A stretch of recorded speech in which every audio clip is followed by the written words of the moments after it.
綺麗。おばあちゃんから。皆さんご自身の4時6分頃も震度5強を観測しました。大津波警報が発表されています。今すぐに逃げてください。直ちに。令和6年能登半島地震と語りました。輪島市では観光地として知られる朝市通り周辺で大規模な火災が発生し、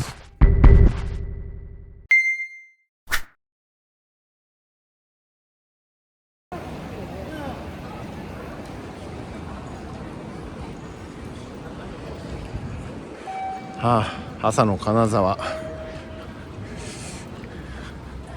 今日はこれから輪島に向かうんですけど、なんか輪島観光協会のツアーでこれから輪島に向かいます。輪島の不幸情報を視察に行きます。お前な、ろれつが回ってないよ。すいません。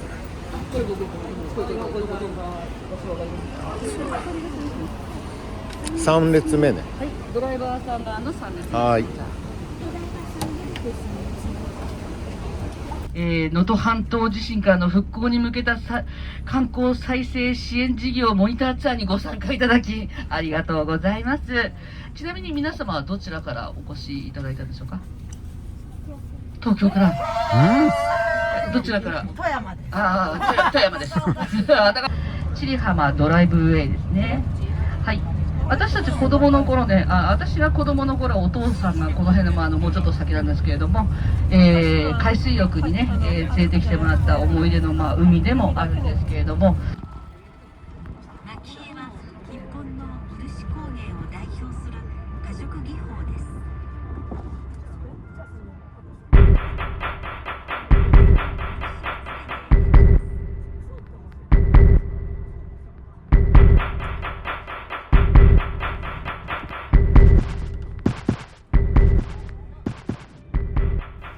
2024年1月1日、能登半島を襲った大地震は輪島の町に深い爪痕を残しました。激しい揺れと長く続いた火災、古くから続く家並みは姿を消し、朝市通りや中心市街地は一面が瓦礫と灰に覆われました。あれからもうすぐ2年が経ちます。町には今も更地が広がり、解体作業の音が続いています。道路や水道などのインフラも復旧の途中で、生活を立て直そうとする人たちの姿があちこちに見られます。再開した商店の明かりはまだ少なく、かつての輪島にそのまま戻れるわけではない。そんな現実もそこにはあります。それでも輪島には前に進むという確かな意志が少しずつ確実に戻ってきています。今回の旅はそんな輪島の今と向き合い、地域の人々を応援し、観光地として再び歩き出すために私たちができることを考えるための日帰りモニターツアーです。金沢を出発し、臨時開催の朝市を訪れ、漆器工房、市街地の街歩きを通して、輪島の暮らしと文化がどのように残り、そしてどう再生していこうとしているのか、その現実と希望の両方をこの目で確かめる一日。復興の途中にある輪島を巡る旅が始まります。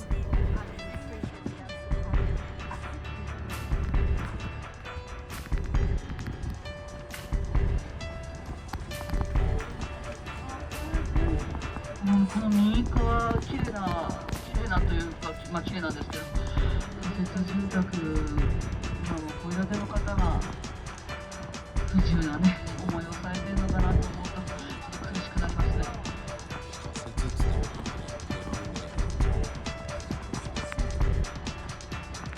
正直輪島ってそんな人口が多いところではない。なのに、だったから帰省している人がたくさんいた。なのでね、ちょっと大変な被害を、たくさんの人にね、ちょっと被害がいってしまった。てないんじゃない？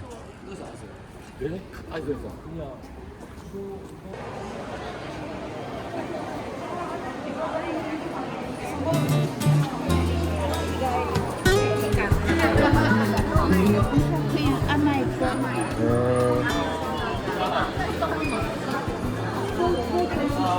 ちょっとぐるっと回ってみる？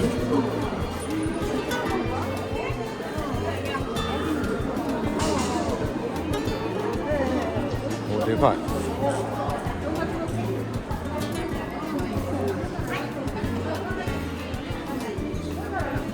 あ、みかんだって。なんかこうおいしそうやんね。帰り買う？すごい。お箸って食洗機にも使えますか？あまり良くないと思う。やめた方がダメです。まだやっぱり。食洗機は洗剤がダメなんです。ああ、そういうこと。洗剤がエステル法ができる前は、日本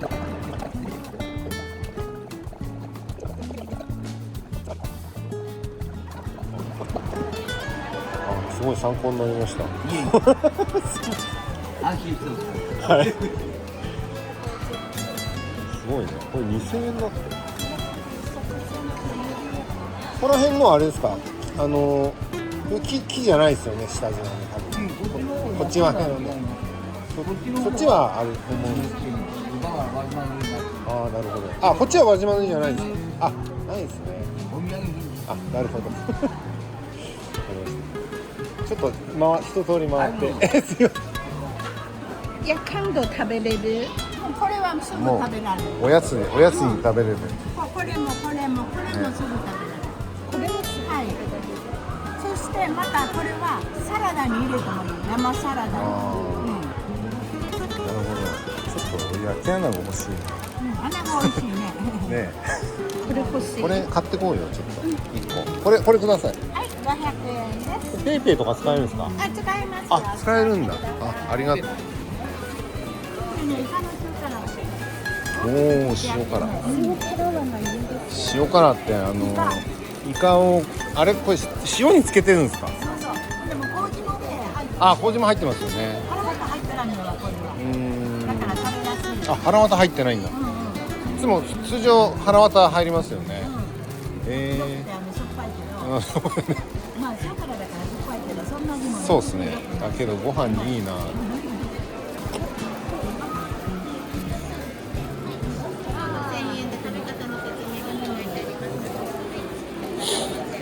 干物。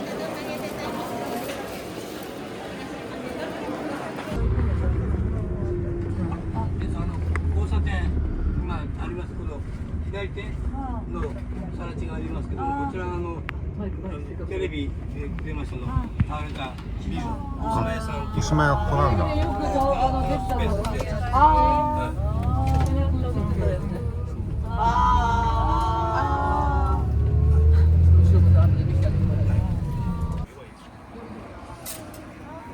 味もんさん。こ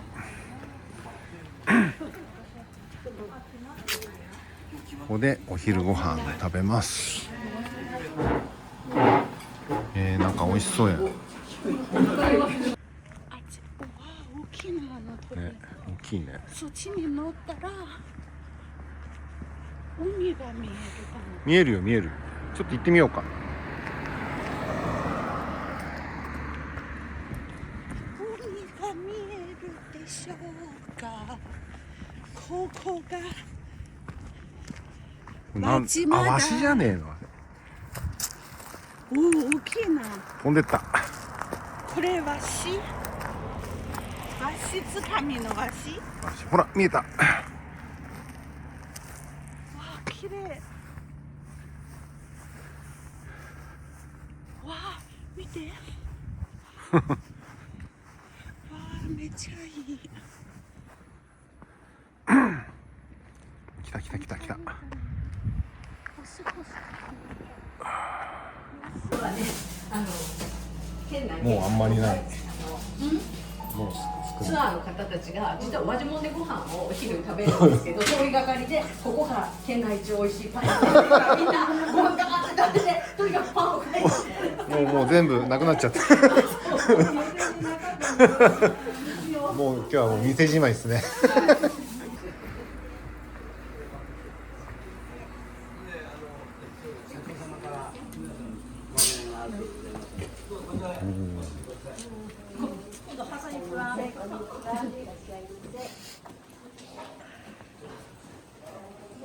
その地震の時にああやって仕事中の品物とか展示してあるもの全部飛んで、まあぶつかってね、バリって割れたのが一つもないよ。これ丈夫なんやろね。で、布の上から次下地をします。だから輪島塗りっていうのは必ず中に布が貼ってあると思ってください。逆に言うと布を貼っていないものは輪島塗りって言っちゃいけないんですよ。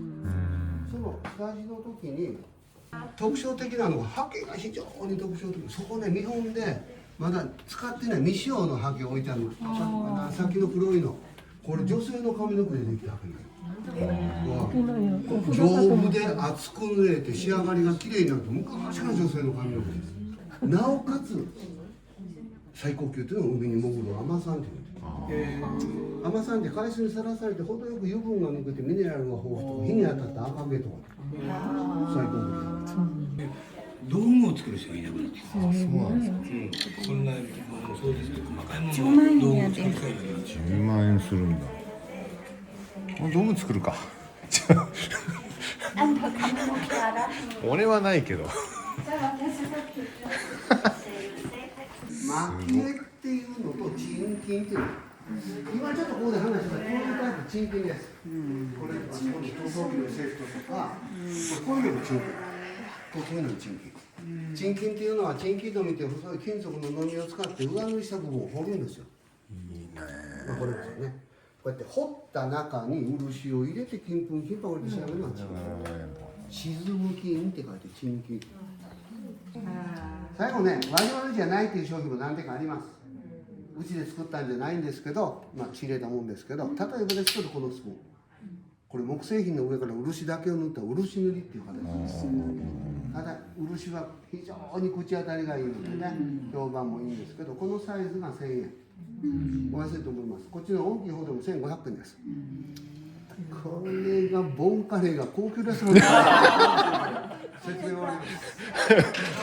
ありがとうございました。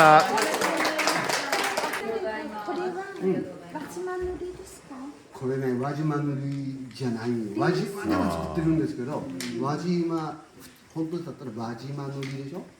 これは輪島の塗り。のね。輪島で作ってるけど輪島にしか言えない。その輪島塗のお箸はうちで作っています。1万円ぐらい。これ食器洗い乾燥機で使えるんですね。自宅に輪島塗りのテーブルがあるんですけど、多分戦後だと思うんですよ。で、さっき下地が布でって言ってたんですけど、なんか新聞紙でやってたみたいで、その頃多分物がない頃だったと思うんですけどね。ものすごい昔ので修理で見たことあるね。あ、そうですか。新聞紙。はいはい。油入ってるんよあれ。はいはい。油入ってます。インク。はい。のおかげでベロってめくれる可能性がある。あ、そうなんですか。そういうのはまあどっか修理したいなと思ってるんですけど、そういう場合はもう新聞紙剥がしてもうやり直すような。せっかく仕上げたのにベロってなったら嫌でしょ。まあ嫌ですよね。でもだいぶもう傷がついてるからね、直したいんですよ。和紙貼ることもあるんですけどね。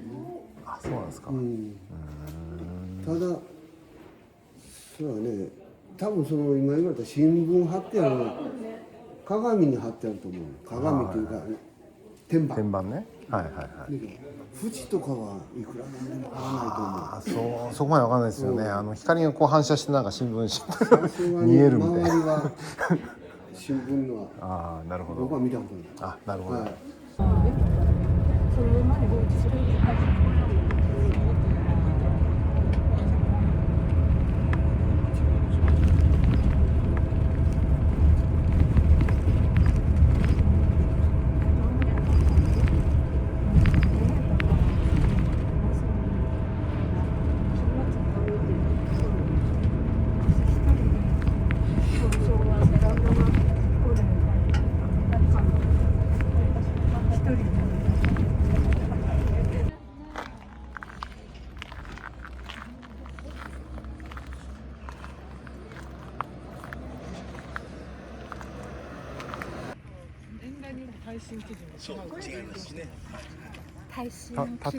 建物が違うってことなんですか？地盤も違う。地盤がね、地盤も違うこっちは埋め立てなんですね。ここ海だったんですよ。以前は。それでこの場所を作った。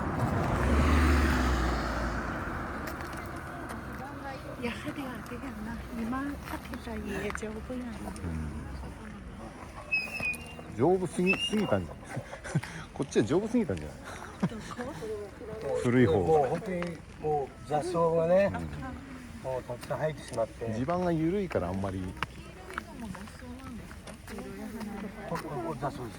これは外来種。セイタカオですよ。ああ、セイタカなんとかってやつ。めちゃくちゃって。これのおかげでススキがもうなくなって負けてしまってるんですよ。なんか中途半端な深さだよね。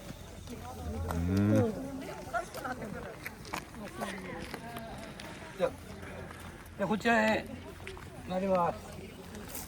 車気をつけてください。で足元気をつけてください。すごいね、今車がジャンプしたような気がする今車ジャンプしたら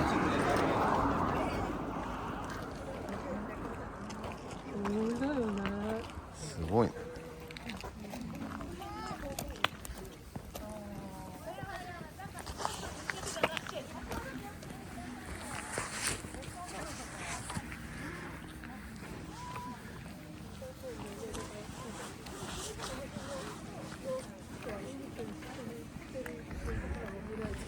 から加算してる。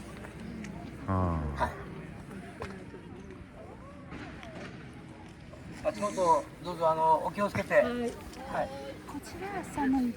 昔の。これはまだそうじゃない。酔っ払ったらね、落ちそうですね。自転車パンクね、すごいそうですね。和倉温泉もすごかったけど、こっちもすごいです。和倉温泉去年かな、去年ちょっと行ったんですよ。輪島には11カ所の仮設の場所がございます。全部で33店舗あるそう。向こうはもうね、ホテルがみんな海側に傾いちゃって、飲食店。そういうこと。全然使い物にならなくなっちゃって。でもう一つ心配なのは輪島塗の工房ですけども、やっぱこういう風なものが85件、個人で工房で貸してるんですね。はい、仮設で工房で輪島塗をされてます。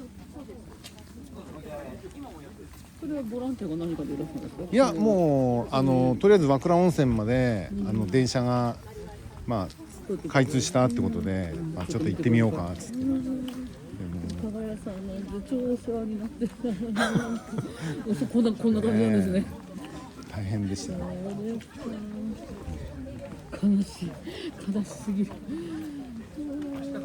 輪島は母親の故郷が輪島だったんで、ちょこちょこ来てはいるんですけどね。震災後は初めてですけどね。輪島。そうです。なんかじゃあこちらにご親戚とかなんかそんな。親戚はもういないんですよ。ただ実家がもともとあって、多分五島屋の割と近くに確か僕の記憶では近くにあったんですけどね。そうですか。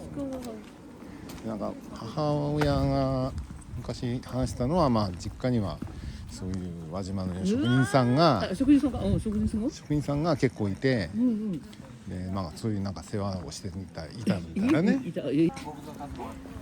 このビル傾いとるよ。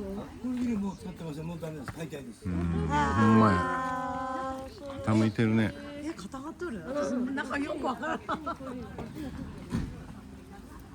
うなっとる。あっちはどういうとこだった？なんか神社みたいなんじゃないのかな。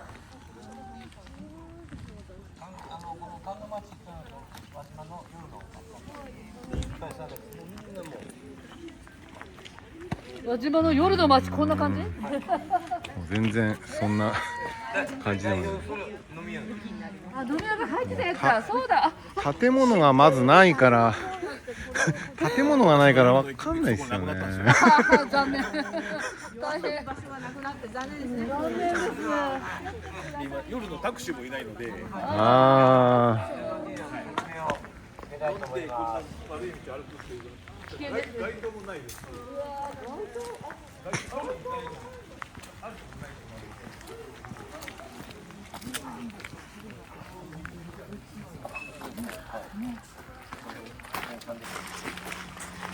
ここ今社務所と呼ばれる場所が、まあその公開している建物になりまして、実を言うと今11月上旬に公費解体がやっと終わりまして、見ての通り奥は更地になりまして、本当に1年10ヶ月、はい、その震災の時のまま、はい、ずっとまあやはりここは人が住む住居ではないので優先度が低く公費解体の方はまあ遅かったっていうのがあるんですけれども、まあ、当日お正月でしたので私もその茶色い建物の中で御朱印対応をしてまして、で震災の時に一番最初に震度5が来まして、でまあ、時間が長かったので、まあ、なんとかこう外にこう出て。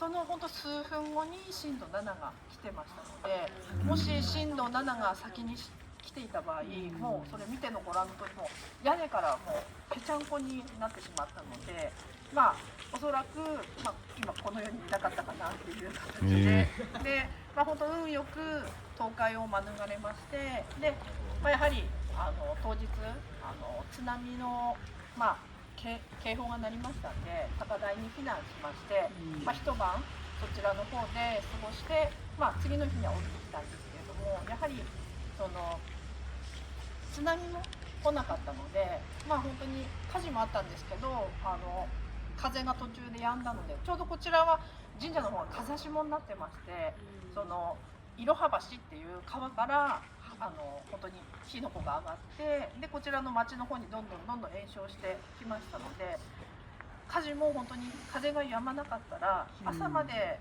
そうですね吹いていればこのエリアも燃えていたんじゃないかっていうことで、本当にいくつもの本当に奇跡的に助かったので、まあ、私たちもやはり助かった命、もうその時の皆さんもやっぱり電気もない水もないお店もないし建物も倒壊しているっていう今まで本当に過ごしてきた町ではない状況だったので、まあ幸い神社にはちょっと備蓄がありまして、お米を、まあ、地域の方たちと出して炊き出しを始めたり、まあ、今現在も物資配布をしてるんですけれども、その物資配布もそうですね被災した直後から始めて、まあ、今1年そうですねもう11ヶ月ぐらいはしてるんですけれども、まだまだ、まあ、町の、中ご覧になっていただいて更地が増えているっていうのは分かっていると思うんですけれども、まだまだ再建される方が少ないので、やっぱりこう皆さんの支援がまだまだ必要っていうのが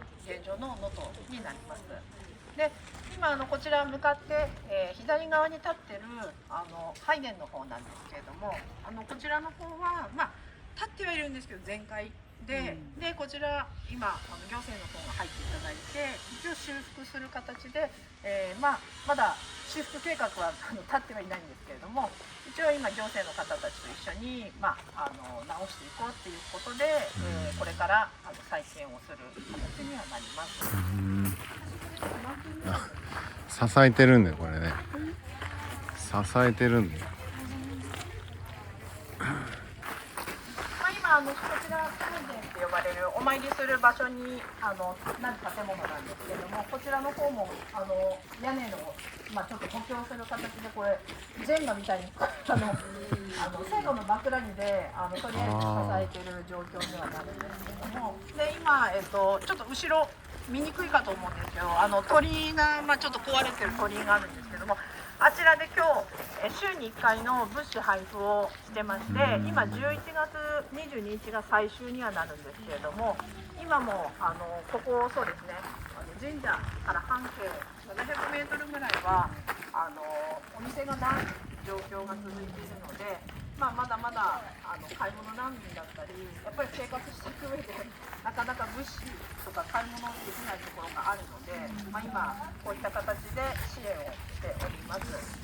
で今こちらの方も私たちいろんな活動とか、被災はしてるんですけれども、支援活動の方をさせていただいて、で今その鳥居の前にプレハブがあるんですけども、そこも輪島支援共同センターといって、地元で小さい団体なんですけども連携して輪島の、被災者を支援するっていう共同センターを今立ち上げて、民間ボランティアセンターをこれから、する予定になっております。本当に発災からずっと神社の方では、支援活動がメインにはなってるっていうのも、今まで輪島も災害がいろいろと多くて、その度に地元の人たちと一緒に乗り越えてきたので、今回も皆さん地元の方たちと一緒に少しずつですけれども復興に向けて前を少しずつ進めたらと思いますし、また皆さんもやはり災害っていつ起こり得るかわからないので、一回本当にお家の近くの安全な場所であったり、職場の近くの安全な場所、またはご家族もいらっしゃる近くの安全な場所とかを確認していただいて、やっぱりなった時にパニックになって、私たちもやっぱ津波が来ると思って山に逃げたんですけど、実は神社の近く3分ぐらいのところにルートインっていうホテルがあって、そこが津波避難所なんですね。なのでわざわざ遠い方に逃げてしまって、やっぱり前もって少しでもそういった情報が頭にあればパニックにならずにより一番やっぱり命が助かることが本当に大事になってくるので、やっぱ助かればその後どういったこともできますので、とりあえずは命を助かる、最優先の行動をとっていただくっていうのが大事になるので、一度家族でやっぱりそういったことをなかなか話す機会がないんで、ちょっとそういった話をしていただけると本当にありがたいと思います。また今神社の方を、修復の方をしていくので、皆さんにはご協力いただければ、こちら御朱印とかお守りの方を少しお買い上げいただいてご協力をお願いいたします。私たちで書いたり、業者がいなかったのでそこにいる先生、学校の先生と私たちと学生さんで解体したり、もうこれあるとやっぱりもう倉庫がないので倉庫を作らないといけないっていうのがあって、これ倉庫なんですね。今倉庫、これを更地にしてで倉庫にしたんです。これここにあったってこと？ここにあったんで、この倉庫があったところがこれなんです。こ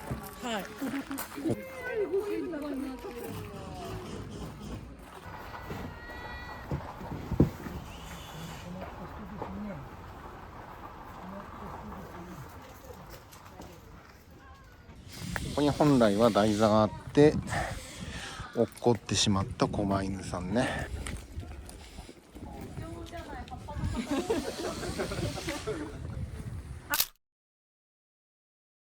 この辺も原っぱに見えるところはもう全部解体跡なんで、これだけの面積の家が全部倒れてしまう。本当ね。で皆さんご自身の家が潰れないかもって思っても、実は地震に遭うと隣の家が倒れかかってきて自分に寄しかかって、その重みで潰れそうになるっていう家がいっぱい出て、でだから家が2割ぐらいしか潰れないってことで避難所の入所計画みたいなのが100人って決まってても、実際は隣の家が倒れそうな人もみんな避難所に来るんで、できることが人あふれてない。ルートイン。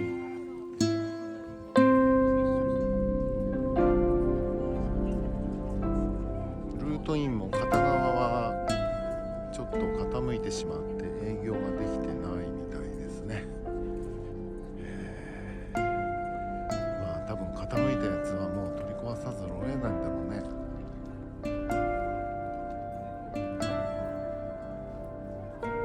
これ絵柄まんじゅう。あ、ゆべしがある。食べたやん。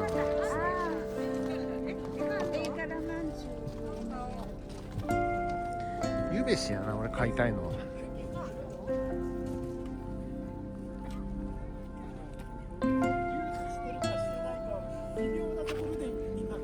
そうですよね。めちゃくちゃ流儀してるところは意外と大丈夫なんですけど。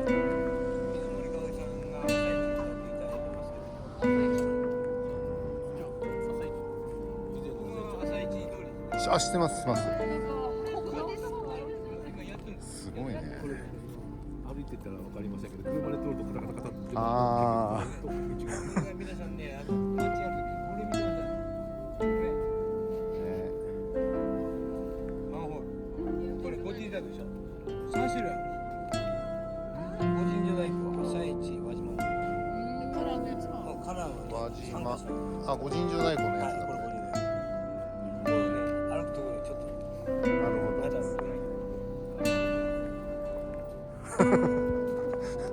いや、上見ちゃう、上見ても危ないし。ね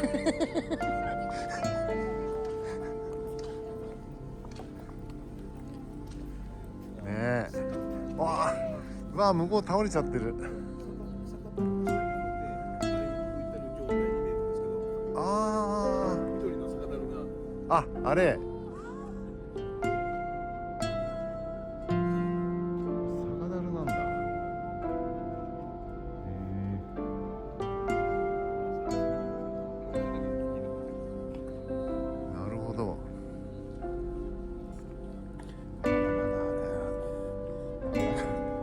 難しいね、これ復興がね。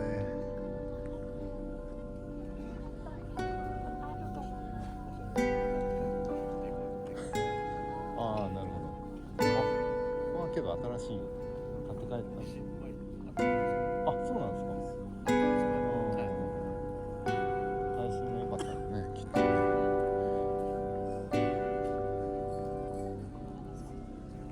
あ、ここ酒蔵のとこや。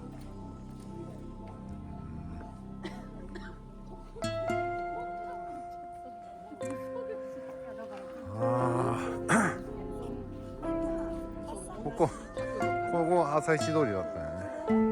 私たち神戸がこうある。そうそう。私たちそこで夏目も買ったおばあちゃんから。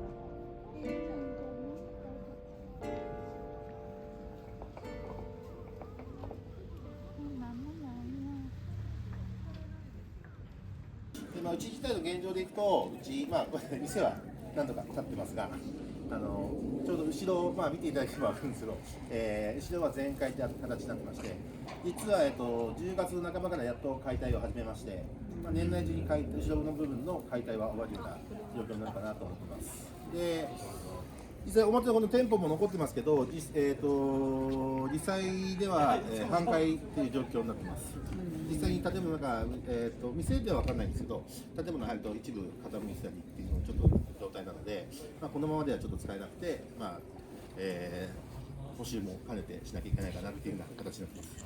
で、現状うちは蔵が全開で、そこで製造できないので、現状は、うちの場合、小松にある加悦さんという酒蔵さんと、白山市の吉田商店さんと、この2カ所で、うちの銘柄を共同醸造して作らせていただいて、それで作ったお酒を県内の流通、もしくはあとうち店舗が残っているので、こちらに持ってきて店舗で販売というような形をやらせてもらってます。でそれとは別で、本当に業界仲間が手助けしてくれて、技術交流というのも含めてですけど、県外の酒蔵さんと、こちらは、1回だけなんですけど、クラウドファンディングで、元の酒を止めるなっていうプロジェクトで、合計4回、県外の酒蔵さんと、共同醸造させていただきました。そちらは1回限りなので、一番最後の第4弾の酒まだ少し残ってますけど、最初の3弾の第1弾から第3弾までの酒は全て完売しているような状況です。で、その中で、うち、申請当初から、うちの横がこうやって火事で燃えた場所だったので、うち単独でその細菌がどうのこうのよりは、ここの燃えた地区がどういうふうになっていくかによって、うちの細菌も変わってくるかなと思ってたので、申請当初からうちの場合は、どちらかというと、ゆっくりした感じで再建を考えてました。で、今それも現状も今それは変わってないんですけど、で現状こっちのまちづくりもまだまだ、今年の5月に完全に解体が完了した状態で、その後まだ、皆さんここの地権者の皆さんは土地はあるんですけど、まだ自分の土地がどういう区画かっていう今区画整理のその設計段階でまだ自分の土地の位置が決まってないので、土地はあるんだけど何も触れない状態っていう状態では進んでます。でなんとか今年度中にそこを確定した上で、早い方は今年度中に設計とかが始められる状況になるかなっていう、遅い方でも来年の夏には設計着手できるかなっていうところに今持っていこうっていうので、進んでます。でその中で朝市をどうするかとか、どの場所でとかっていうのを、地元の住民と地権者と、あとは行政コンサルとかと入ってやってる段階ですね。実際にここ、火事で燃えた範囲は5万平米なんですけど、そのうちの 30% は、住宅、未接道っていって4メーターの道路に接しないんで、前と同じ形で土地を利用できないっていう土地だったんですね。なんでそれを救うために新たに道路を通してその形を救うっていう目的もあって、その、区画整理に入っているので、これでも結構、急ぎ足でやってきたんですけど、やっぱ急ぎ足でやってくると今度は住民の思いがなかなか反映されなかったり、逆に、行政に任せれば早いんですけど、そうすると住民の思いがそこに乗らなかったりっていうのがあるので、そこのバランスをどう取るかっていうのが、ずっと苦労している状態にはなってます。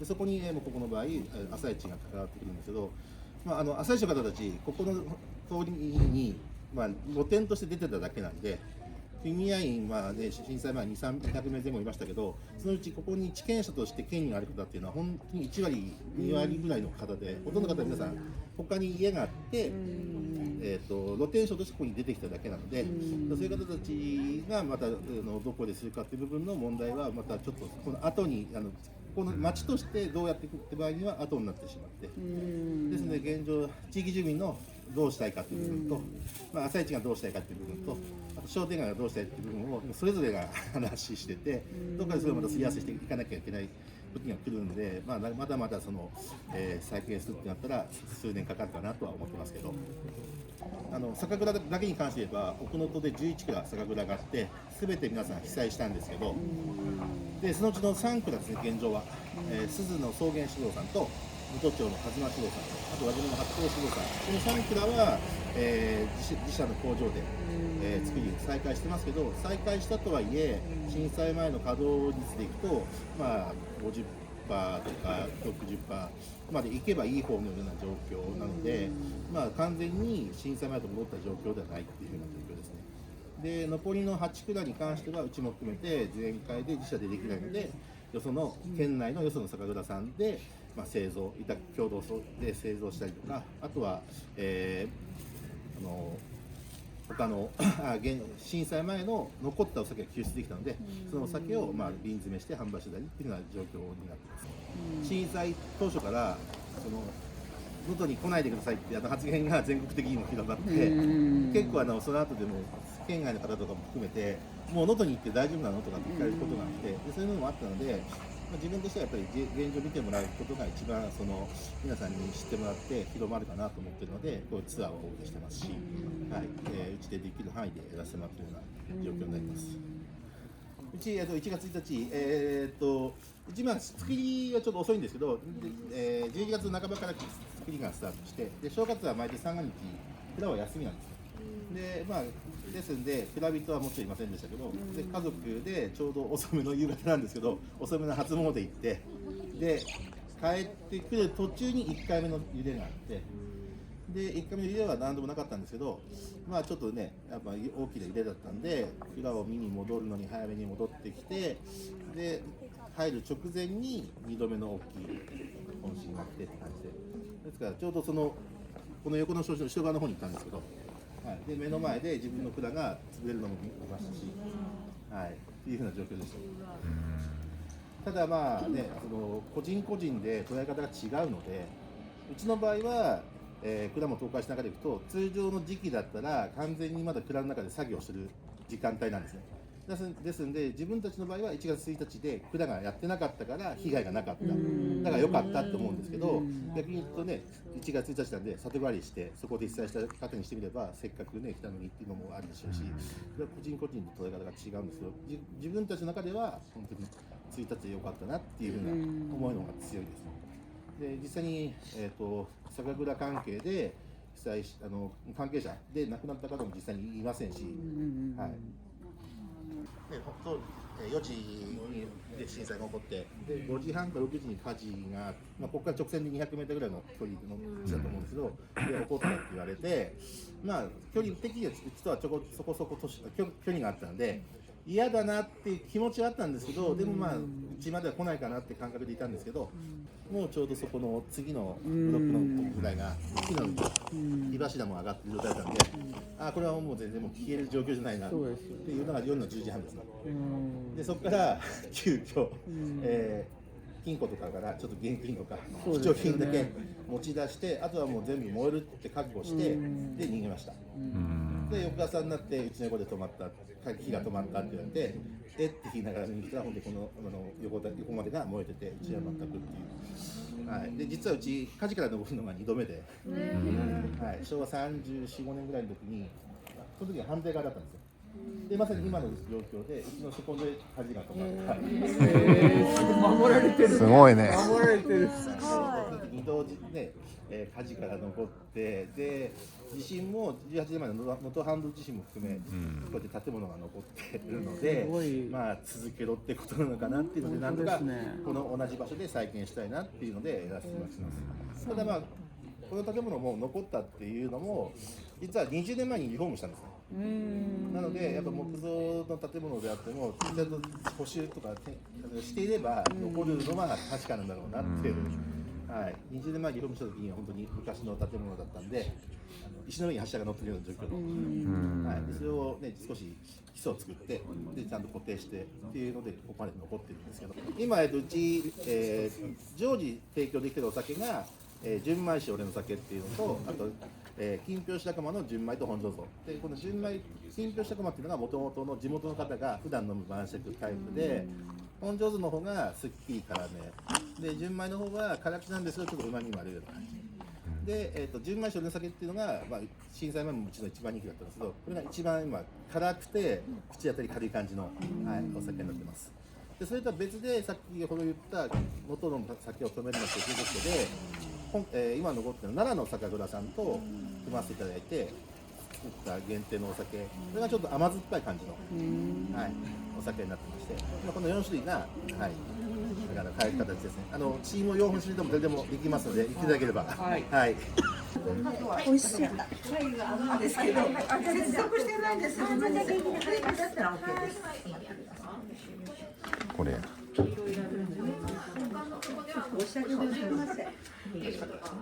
味しいです。美味しいな。これ美味しいな。いや、匂いいいよね、やっぱりね。なんか地元の人がよく飲むっていうやつが、それはどれなんですか？それの C の方が。ありがとうございます。そのタイプね。じゃあちょっと一口。本醸造の白駒。本醸造。そうなんです。すみません。はい、いいです。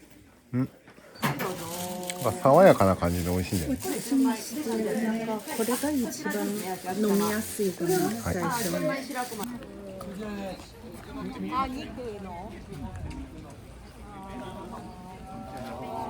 こんにちは。すごいね。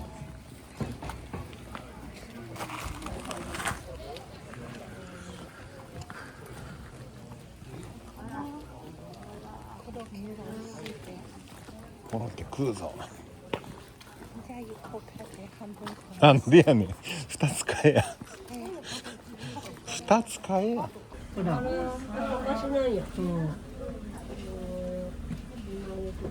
なんすか。これ県民賞でもやっとった。へえ。で、かかしの形に。かかしなの。かかしの形、田んぼになってる形の。あれ下何かな、ちくわ。このお客さんで一旦外出ます。ちょっと一旦外出ます。揚げたてです。どうぞ。これ中身は何なんですか。長いのはフランクフルト、赤ウインナー、うずら。うずら。はい。熱い熱い。赤ウインナー。フランクフルト。ウインナーとフランクフルト。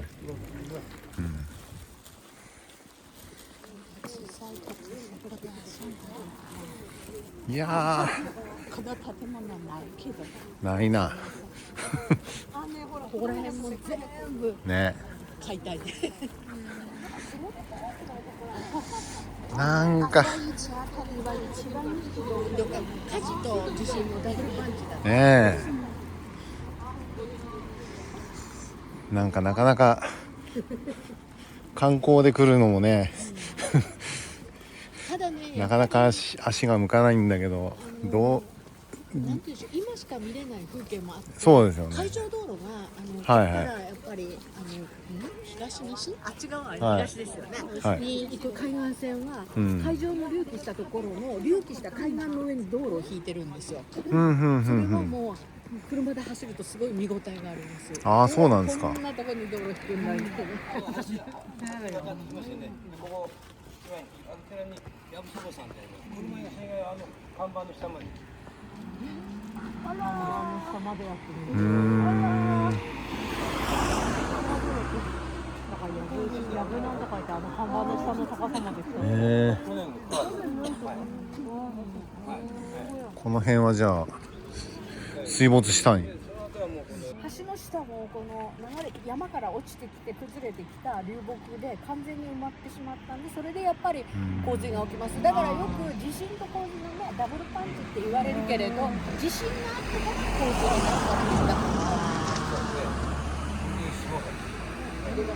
ダムにね、ビーバーダムみたいになっちゃう。自宅なんですか。自宅の。家の中も全部水や。もうだから50センチくらい。綺麗に畳が浮いてね、その上にテーブルが乗ってるんですよ。なるほど。でも本当にね、朝起きた時点じゃ物事で言ったらただ普通に雨降ってるなーって、でこんなことになるって、だから皆さん車が水没して何台もダメになったんですけど、普通に出社しようとして外に出たらこうなってました。ほんで、ほら車だ、そう。ほんでそうです。2001年に廃線になってここは終着駅でこれも立ってるようだけど実は向こう側から見ると上の窓とか全部割れててカーテンがこんなになってるようなに見えますんで、これは全部取り壊しです。あ、取り壊し、はい、この太鼓は今から450年ほど昔、天正4年越後の武将上杉謙信が能登で一番大きかった城七尾城を攻略し、その余生を買って私たちの村である名舟村へも攻めてきたわけです。当時の名舟村は輪島市の沖合にある七津島、舳倉島という島を擁したかなり勢力のあった漁村ではありましたが、百戦錬磨の上杉勢には到底かなうはずはありません。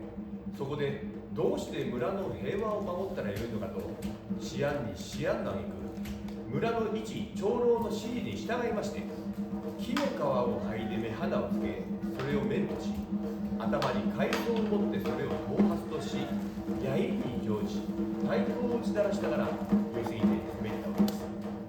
上杉勢はよからぬ化け物の襲来に大いに驚き、中傷狼狽の挙句退散したと言い伝えられております。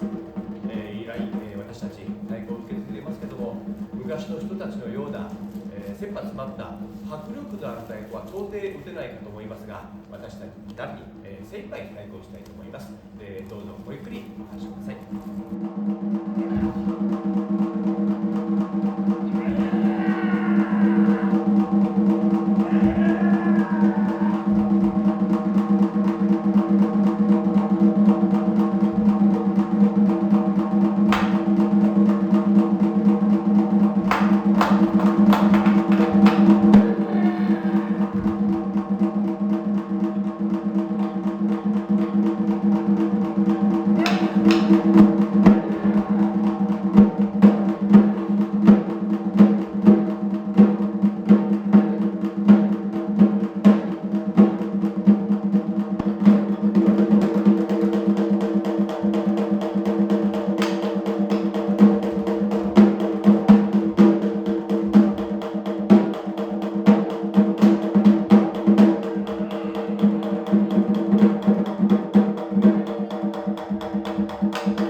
またお越しいただきますようによろしくお願い申し上げます。どうぞ道中お気をつけてお帰りくださいませ。ありがとうございました。ありがとうございました。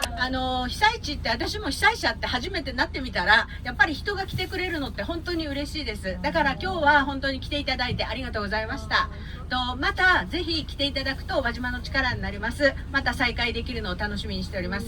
お気をつけてお帰りください。ありがとうございました。ありがとうございます。はい、左側かな。はい、左側。はい、ゴーゴーカレーも見えますね。ゴーゴーカレーですよ。ゴリラのマークですね。ゴーゴーカレー。はい。